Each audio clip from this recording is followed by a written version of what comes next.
It's amazing how a simple porthole could add so much style to a very simple car.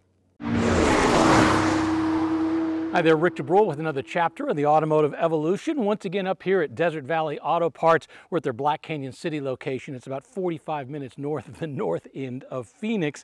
And it's where they keep a lot of their muscle cars, cars from the 70s and the 80s.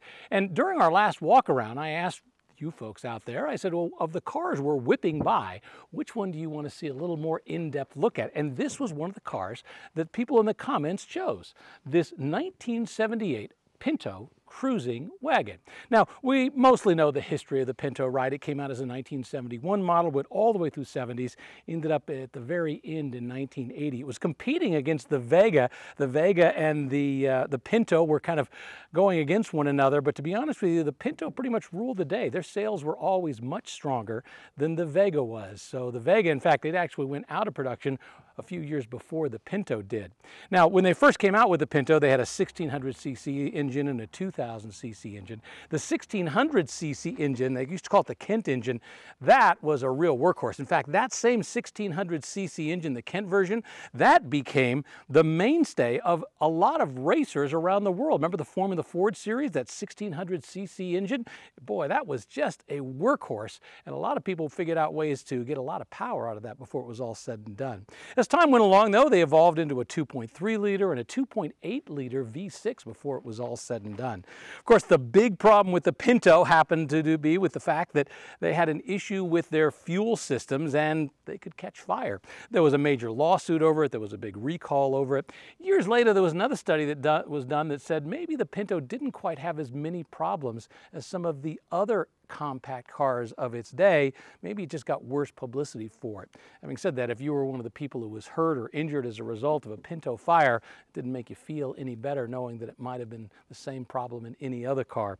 But ultimately, the sales dropped massively during those last few years before it finally faded away in 1980. But during the late 70s, they were trying to figure out, okay, we don't have performance, right? Because between smog emission controls and, well, the fact that they had gone through the fuel crisis of the early 70s and they were trying to get more mileage out of cars, they just didn't have a lot of horsepower. So if you don't have a lot of performance, well, you've got to add style. And, you know, the Pinto was a good-looking car. Initially, it came out just as initially it had a trunk. Then they came up with the hatchback concept. Then in 1972, they introduced the station wagon Pinto. And by 1977, they were thinking, okay, how can we spruce that up a little bit? So they were looking around trying to see what else was going on in the automotive world at that moment in time. And you have to remember, the late 70s, you know what? It was a huge fad? Vans. Big vans, the Econo lines. And you know what people were doing with those? They were customizing them, putting cool graphics on the side, and putting porthole windows in. And by doing that, it just added a little bit more style. So the folks at Ford said, well, wait a minute, maybe if we use that same style that we have in the Econo line over there with that porthole in there, maybe we could add that to the Pinto. They took a Pinto station wagon and they used a panel that they put over the side, kind of like a panel delivery, put that porthole in, and they added a few other options. I mean, they had the carpeting in the back, they had styled wheels, enough to make it a little more special in 1977. And guess what? It actually worked. They sold about 10,000 of these in 1977. It dropped the next year in 1978. There were only about 5,000 sold. In fact, this is one of those 5,000, so this is actually even more rare than in 1977. Now, in addition to the porthole and the carpeting that they put inside, they also went with some fun colors. Now this, I think, was the tangerine color, but they had a few other fun colors, and they had a nice graphics package that they used down the side as well. So they were trying to make the point that that car that they initially marketed as the little carefree car could be that little stylish car. You know, carpeting in the back, that big huge area where you could lay out flat, maybe go camping or whatever you might want to do. It was more style than you could get in a lot of cars. Remember, this was an inexpensive car, and it was a way to have fun and style in your, shall we say, less expensive model.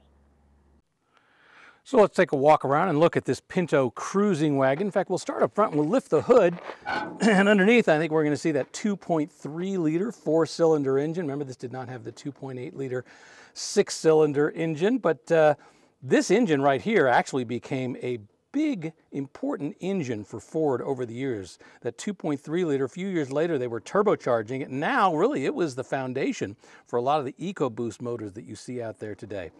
A little 2-barrel carburetor. Obviously, this one looks like it's mostly intact, to be honest with you, under the hood. It actually looks really nice. In fact, I'm looking underneath to see if I can see very much rust, and I don't see an awful lot in here. So I think this would be an interesting guy to be able to potentially bring back to life. And I was looking on the window over here. When you walk through the yard here at Desert Valley Auto Parts, they post the price of it, the fact that it's a 78, but they also point out the fact that it's got a title, meaning it wasn't salvaged out. It actually has a real title on it. As I mentioned, I think this is the tangerine color, although as I touch my hand against it, I see a lot of it coming off. This is when they go into the big safety bumpers, that slope look, so it kind of went out much further. You can see just a hint of the graphics package. Let's see, I can see it right here. You can kind of see how the outline of this graphics package went right along here. There, of course, is the all-important porthole. And if you look in the back, well, that's where you can see the carpeting. When I say they had carpeting everywhere. I mean, look at this. You actually had carpeting on the side around the porthole. I'm thinking these are probably some remnants of the original carpeting. Of course, as I touch it, it's falling apart completely. You know, one of the other cool things, let's see if this has it. I think these cars had really interesting designs for the seats as well. Oh, yeah, well, it's got the tangerine color on there, so it's cool. Looks like it is a 4-speed. Kind of check out and see what this dash looks like. For those of you who would have had Pintos in the day, they weren't doing anything fancy with the cruising wagon in terms of controls or anything. So this is exactly what it would have looked like. Someone's obviously put in an aftermarket radio right there. I believe that's an aftermarket with a cassette. And it's got the flip-down seat. Yeah, a few parts left around here and there. But once again, the nice thing about this, as I look at it, it's actually very intact. And it doesn't have an awful lot of rust. In a moment, I'll take a look underneath, see what we can find. But as you can hear, the door closes. Now, here you can see, this is where they put this panel section right here, and it's just got screws, kind of comes in. I imagine if we were to take this off, you could see where the windows were. In fact, I'll go over in a moment and show you a station wagon version of one of these. We also have a second one of these cruising wagons here, so I'll point that as well. But this is what it looks like inside as they were trying to be fun and stylish. All right, taking a look underneath this Pinto Cruising Wagon, guess what? It looks like it's pretty darn good shape. Maybe it's lived most of its life in Arizona. I see some surface rust, but nothing serious, nothing eating away. The rear end actually looks in reasonably condition. Let's go up. Yeah, the floor panels look pretty good. I would say this is actually probably a great opportunity for somebody to restore one of these and bring it back to life. Now, I've seen these sell, and they don't sell for ridiculous amounts of money, but once again, if you want to have a fun car at your local car club, at your cruise night, be something that no one else has, I think this Pinto Cruising Wagon would be a great choice. This is what that 1978 cruising wagon probably would have started life as it was rolling across the assembly line. This is just your regular station wagon. In this case, it's a 1977, but very similar to that 1978 model. And, you know, like that other one that we saw, this one is nicely intact. I mean, yeah, there's a little bit of damage here on the rear panel, but everything looks solid. In fact, the air still is in the tires. Let's go up and see what it looks like underneath the hood. Ooh, the interior actually looks even better in this one than it did in that other one. Yeah, this is very intact. We got round gauges right here. Yeah, this back seat looks good. 4-speed as well. Let's take a look under the hood and see what the engine looks like here in this other one. Oh, even more complete. We got the air cleaner, all that stuff up there. Battery's missing, but that's not a big surprise here. But everything essentially is where you want it to be, and it looks like this one has air conditioning as well. Well, it had air conditioning at one point in time. I mentioned that we had a second Pinto Cruising Wagon here at Desert Valley Auto Parts, and here it is. This one has the same porthole look in it, as you can see. This one overall nicely intact. Slightly different interior. I can't get in that side. Oh, I go right through the windshield right here. This has the plaid inserts for the seats. Looks like it's got an automatic there as well. Take a look underneath the hood.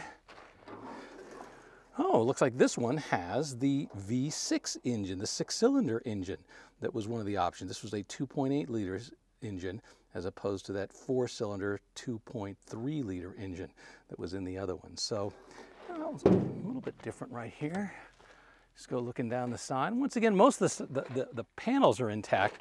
And as I pointed out, I mean, this has a trim piece that goes over the top of where those screws were in the other one. But that's the panel piece that would go right over the top of this. This has the trim piece there as well. And this one's for sale for $2,500 here at Desert Valley. Well, there's no question that the Pinto had plenty of troubles during its run, but all things considered, it did fairly well during the 1970s. As I mentioned, it definitely outsold the Vega. Before it was all said and done, they sold more than 3 million Pintos of the various versions. Remember the trunk version, the hatchback version, or the station wagon version. Of course, you know, they named the Pinto because they wanted to kind of capture that magic that they had with the Mustang. You know, the Pinto, just another kind of horse. Could it work? And for a time it did. Remember, you also have to remember the times that were going on in the United States back then. Everybody wanted something smaller, but we really weren't capable of building the best small cars at that point in time. Pinto was a decent attempt, and once they had some of those fuel problems fixed, well, they were able to do the recall and make the Pinto a better car. But the last year, I think they only sold about 100,000 or so of these. So it was not exactly what it could have been. But I go back to that engine that's up front in this one, that 2.3 liter. In 1979, they would take that same motor and they would turbocharge it and put it in the Cobra. So you think about the potential that was in that engine. And years later, once again, the foundation for the EcoBoost engines, all thanks to the engine that was put into both the Mustang II, some of the other Fords, and of course this Pinto.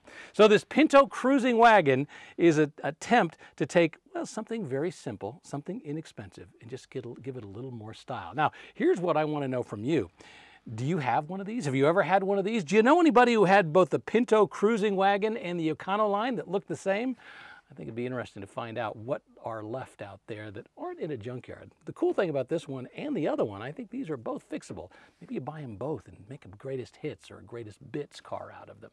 Either way, like and subscribe to the channel. And of course, as always, check out my buddy Steve Munyante's channel. He has some amazing junkyard crawls.